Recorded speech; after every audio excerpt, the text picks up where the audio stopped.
Hello les traders, j'espère que vous allez bien. Bienvenue dans cette nouvelle vidéo, la première de l'année 2025. Je souhaite avant tout vous souhaiter une merveilleuse nouvelle année. J'espère que l'année dernière vous a apporté tout ce que vous en attendiez et que vous êtes armé de plein de motivation, d'ambition, de projets pour l'année à venir. En tout cas, je vous envoie mes meilleurs vœux. L'idée de la vidéo du jour est simplement de faire un bilan sur les performances qu'ont atteint les membres de l'école, sur les erreurs les plus fréquentes que j'ai pu noter, quels sont les meilleurs conseils, les meilleurs tips que je peux vous donner pour améliorer vos performances en trading, et puis on fera un petit point aussi sur les perspectives 2025, ce que je souhaite développer au sein de l'école. Voilà, on est parti pour cette petite vidéo. Avant de débuter la vidéo, n'hésitez pas à vous abonner à la chaîne, ça m'aide beaucoup, à liker la vidéo si elle vous a plu. Et si vous recherchez un coaching, tous mes liens sont en description. Allez, on est parti sans plus attendre. Allez, on se retrouve tout de suite sur le bilan 2024 de l'école. Alors, comment j'ai répertorié ces performances? Déjà, on peut voir que j'ai mis des initiales afin de préserver évidemment l'anonymat des membres de l'école. L'idée n'étant pas de donner accès à leurs data, mais simplement de montrer un petit peu ce qui a été fait. Et puis c'est une bonne façon pour moi aussi de vous féliciter tous en même temps. Et puis de tirer les conclusions de ce qui a été fait, des stratégies appliquées, des performances. Voilà, donc comment est-ce que j'ai mis en place le tableau? Alors, tout d'abord, ce qu'on a mis en place, c'est une moyenne de performance sur l'année, par mois, et le nombre de mois tradés. Ce qui est très important à mon avis, c'est de mettre en perspective combien de mois la personne a tradé en totalité, afin de ne pas avoir une vision trop hâtive de ses performances.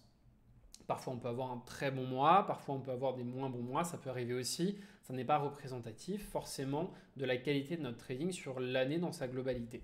Tout le monde n'est pas arrivé dans le coaching au même moment aussi, il faut le préciser. Beaucoup de personnes sont arrivées plutôt en fin d'année.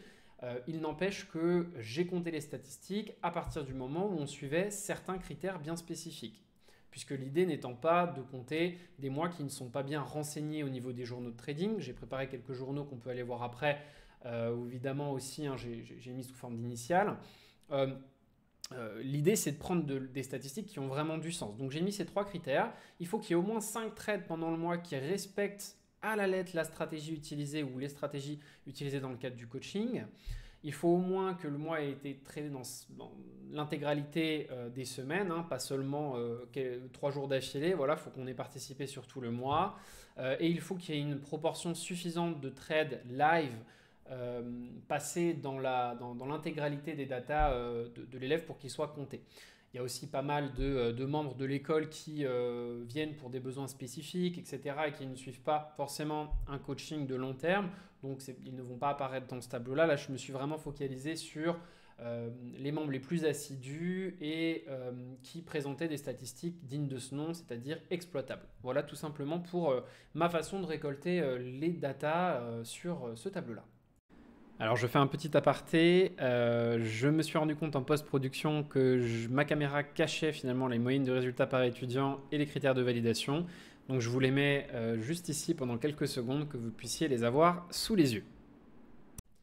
Alors pour les membres de l'école, d'ailleurs vous vous reconnaîtrez dans les résultats. N'hésitez pas à aller consulter votre journal, hein. Je vous ai mis à jour vos dashboards, ça permet de prendre du recul sur l'année, ça fait vraiment du bien. Donc je vous invite à aller regarder ça chacun de votre côté. Allez, on va débuter par corriger ces petits journaux, enfin corriger. On va aller regarder en tout cas les résultats et que j'explique un petit peu comment on récolte la data. Donc on a commencé avec cet élève il y a peu de temps, hein, fin 2024, seulement 2 mois pour le moment de trading. Et je voudrais voilà, vous montrer comment on parcourt la data. Alors on ne va pas regarder tous les élèves, ça prendrait trop de temps, honnêtement, puisque la liste est plus longue que cela.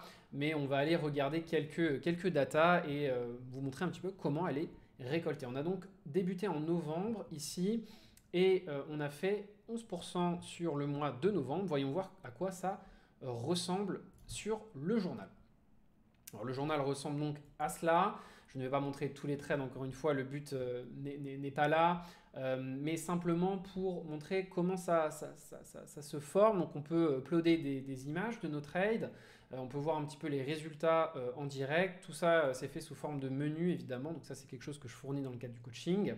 Et ça permet tout simplement derrière d'avoir un bilan à la fin du mois, de voir un petit peu toutes ces datas qui sont récoltées en automatique. Il y a aussi une section commentaires sur la droite si on en a besoin. Et puis moi, ça me permet de corriger. Là, en l'occurrence, cette personne est anglophone, donc je fais les coachings en anglais, mais évidemment, on va voir d'autres journaux en français par la suite. Voilà, donc c'est comme ça que la data est récoltée. Vous voyez ici que je mets bien égal la case de novembre. Hein, donc je vais chercher la data réelle de la personne et puis je l'upload dans ce dashboard. Alors le prochain journal de trading, on va aller voir le deuxième. Ah, alors là on est sur une période beaucoup plus longue. On avait débuté en juin 2023 et on continue de se suivre à l'heure actuelle. Il y a simplement une petite pause au niveau de l'été. Les statistiques sont bonnes, très bonnes même. À l'époque, les journaux étaient relativement différents. Alors on va prendre le dernier journal en date qui était juillet 2024. Vous voyez que la façon de le remplir était un petit peu différente. Il y avait moins de trades et des gros ratios pour cette personne-là, peu importe. Chacun son style de trading, encore une fois. Là, en l'état, on était plutôt sur du day trading, plutôt que ici où on était sur de l'intraday, voire du scalping. Chaque trader après va développer son éventail stratégique en fonction de sa personnalité. Et c'est ce que je fais dans le coaching. J'essaye de correspondre justement à cela et donner un accompagnement sur mesure. Bref, tout ça pour dire que pour en tout cas cette personne, le JT a été très très bien rempli depuis 2023 et ça lui permet d'avoir une grosse profondeur statistique. Alors, ces résultats ont été un petit peu gonflés d'ailleurs, je crois, là sur l'année 2023, puisqu'ils risquaient 1,5 ou 2% par position, alors qu'en réalité, nous, en général, on risque 1% par position. Bon, c'est un détail. 80% de mes élèves utilisent ce risque, cette gestion du risque, donc 1% de risque par position. Et puis quand on est en propre, on va même un petit peu plus bas, on peut être à 0,5. Voilà, l'un dans l'autre, les résultats sont très bons et ça lui permet d'avancer énormément dans l'optimisation, la récolte de data. Et moi, c'est la meilleure façon aussi de pouvoir vous aider, c'est de rester discipliné, de survivre. On voit qu'il y a des mois aussi là, qui étaient quasiment break-even, voire un mois négatif en mai. Ça ne remet pas en question les performances annuelles et c'est très bien. Donc félicitations en tout cas pour cette longue durée de récolte de data. C'est un super boulot et j'en profite aussi de cette vidéo pour, la personne se reconnaîtra, pour féliciter aussi quand le boulot a été super bien fait. Et c'est très souvent le cas, je dois l'avouer. On passe sur celui d'après. Donc ici, pareil, un journal qui a été super bien rempli toute l'année. Les résultats sont très bons. On voit que, d'ailleurs, ici, j'avais rempli les win rates pour aider un petit peu à mieux se rendre compte. Donc les win rates n'ont pas été stratosphériques tous les mois. En revanche, puisqu'on a toujours des bons ratios, les maths font leur travail. Et on s'en sort avec des superbes résultats tout de même. 35%, c'est top. Et on voit bien qu'il y a eu des mois qui ont été négatifs, il y a eu des mois qui ont été en écart type très positifs. Ce qui est important, c'est la performance annuelle. Donc félicitations aussi pour cette performance, c'est vraiment top. Et je trouve que la discipline a payé tout au long de l'année. Et c'est important de montrer que tous les mois ne sont pas forcément géniaux. Chaque trader aussi va faire des performances un petit peu différentes. C'est la réalité de votre parcours. Et puis c'est seulement la première année. J'espère qu'il y en aura bien d'autres et qu'on s'améliorera au fur et à mesure du temps. En tout cas, c'est un super premier bilan. Ça, c'est sûr. Au niveau ici de ce bilan-là, on va aller sur le dashboard. Alors là, pareil, je crois qu'on est sur un journal, en effet, anglophone. L'année 2024 a quasiment été tradée dans sa totalité, avec une petite pause en fin d'année et en début d'année, on n'avait pas débuté le coaching. Pareil, les résultats ont été super bons, je trouve, avec des écarts types assez importants. On a eu un mois de novembre ici qui a été négatif, ça peut arriver. Pour autant, l'année reste très très bonne. Et ici, pareil, on a des risques toujours à 1% par position. Donc, arriver à ce résultat-là à la fin de l'année, c'est vraiment super. Par rapport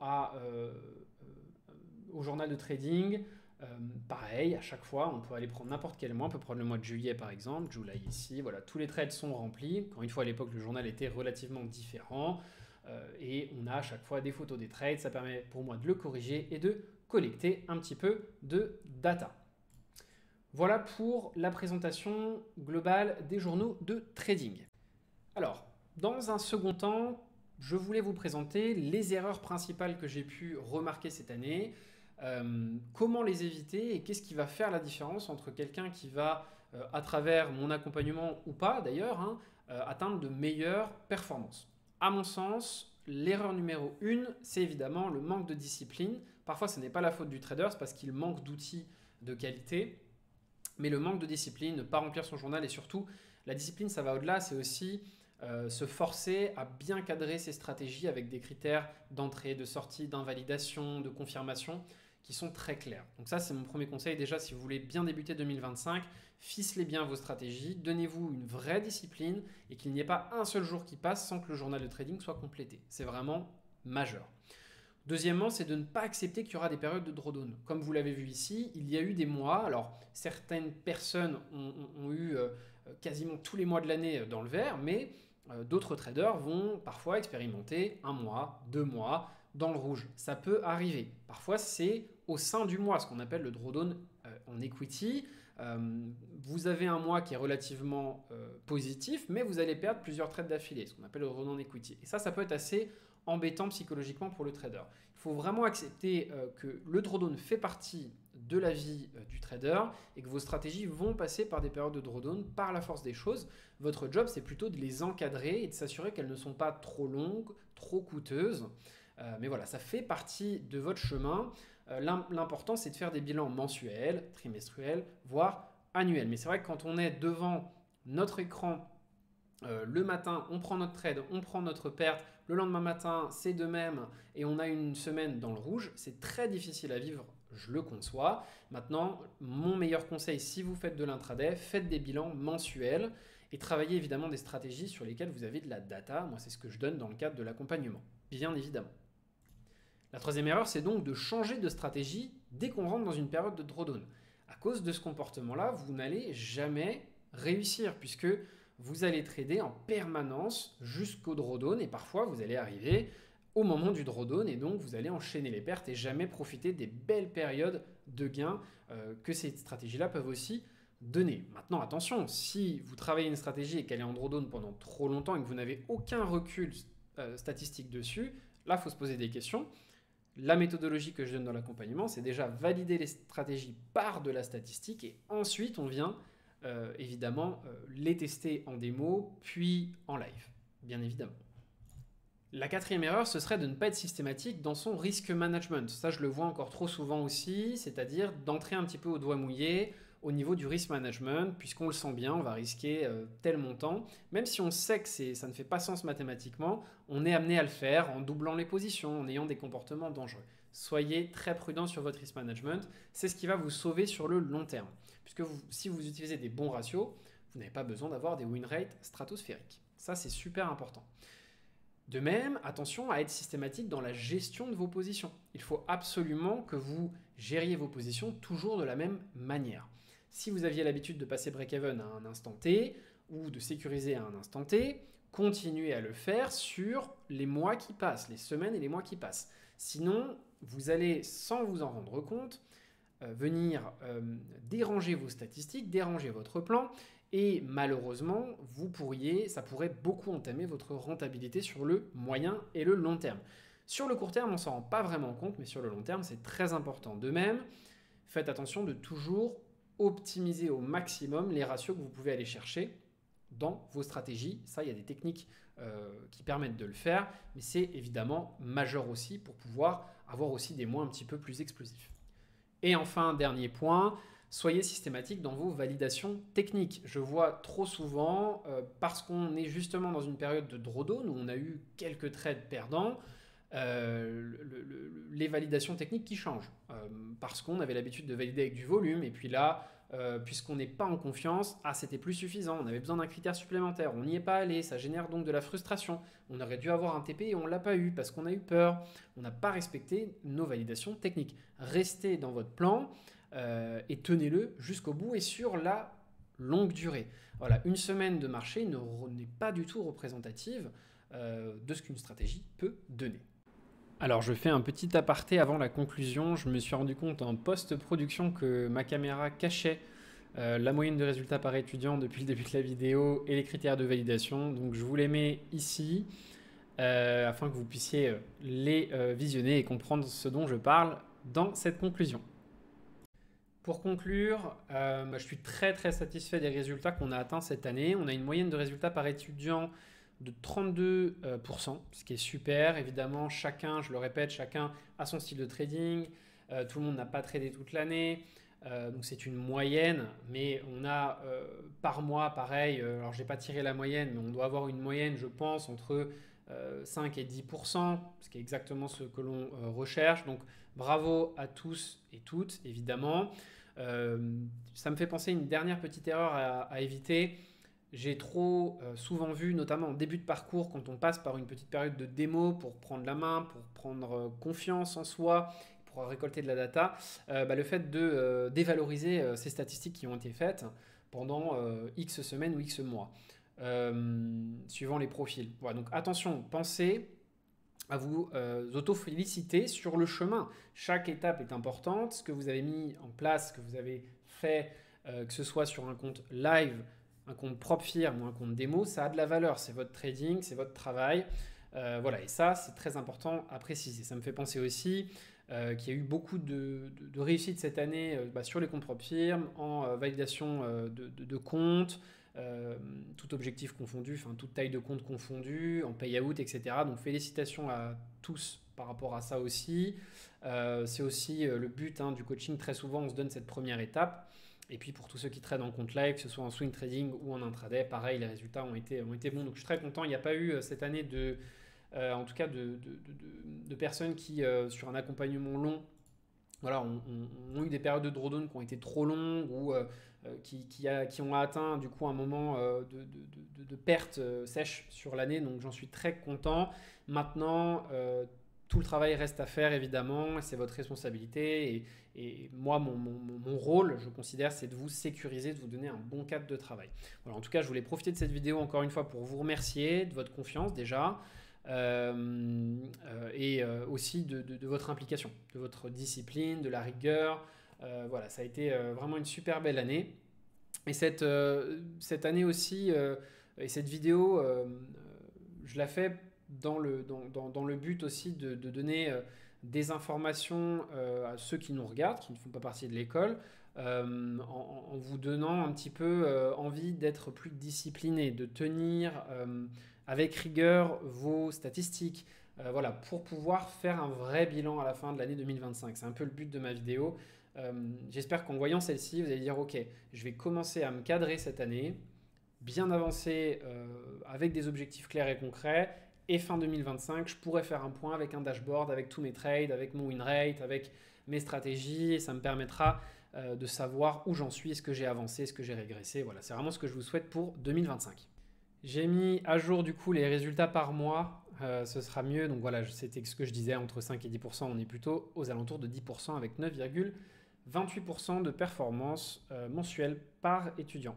Bravo à tous, une très belle année 2025, plein de bons trades, je vous le souhaite vraiment. N'hésitez pas à vous abonner à la chaîne si ça n'est pas déjà fait, à liker la vidéo si elle vous a plu et je l'espère à mettre en place tous ces petits conseils. On se retrouve très vite sur la chaîne avec plein de tutoriels, j'ai préparé plein de choses pour vous pour l'année 2025 et j'espère que ça vous plaira. Bon trade à tous et bonne semaine, à très vite.